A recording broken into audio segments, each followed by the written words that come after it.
Hello, and welcome to Flag Basics. Today I will talk to you about the colors of the flag, what they mean to the flag, and what they represent generally. Remember, flag colors are just traditional. Their meanings are just traditional. You can pick any color you want. I will remind you though that maybe making it neon green might not be the best idea, but you know, do whatever you want to. It's your flag. Okay, first we're going to start off with naming all the colors. There are 6 main colors. I will separate them into 2 different groups. The first group is red, white, and blue, which is the most used. I've never seen a flag that doesn't have one of these colors in it, so they're very popular.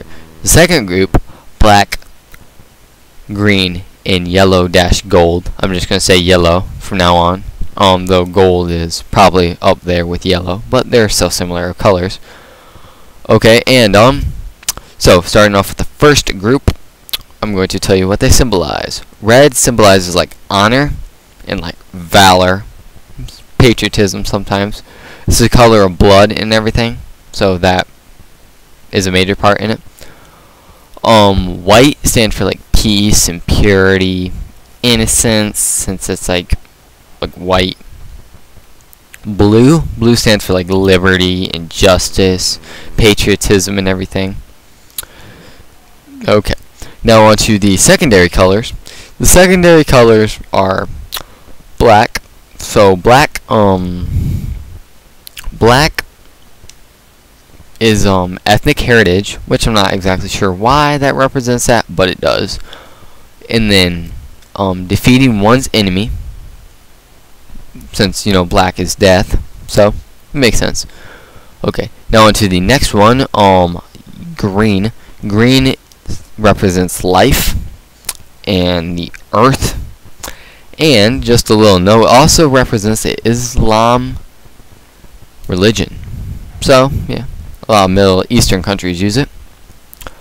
Okay, now on to yellow-gold. Now obviously you can see why gold, people like that in yellow. The sun is also those colors, so that does a huge thing in it, since it's huge tradition. So like wealth, prosperity, the sun, so like power and greatness would be all put into yellow-gold. Okay, now on to the combination of the colors. Combination of colors also may tell the location of your nation. Starting off with red, white, and blue. Red, white, and blue means like Slavic countries, I believe, like Russia and the Czech Republic and places around that one. Then you go on to green, yellow, and red, which is African countries like Ghana, the Republic of Congo, all those a lot of African countries have those. And then now red, white, black, and green are for Middle Eastern countries,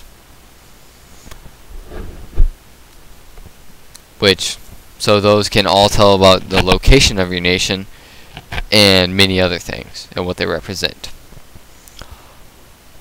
Now there are 2 combinations that a lot of micronations use. I'm not exactly sure why, but here we go. They base it off of the Imperial Germany and the Nazi Empire, or the Nazi Germany, whatever you want to call that, the Third Reich, which is red, white, and black. Predominantly it's red and black with a little white in it. A lot of gold is used in it sometimes. And then also red and gold, which is a symbol for the Soviet Union and communism. Also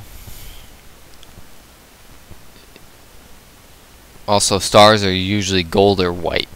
Just thought I'd throw that in there. Coat of arms, varying colors. We'll do that one later. And well, that's pretty much all the combinations of flags and flag colors. But remember, you can use any shade you want to. Like my nation has a very dark blue, a very bright white, and a very dark red. Just because I like the dark colors and the contrast. Remember, contrast is a lot.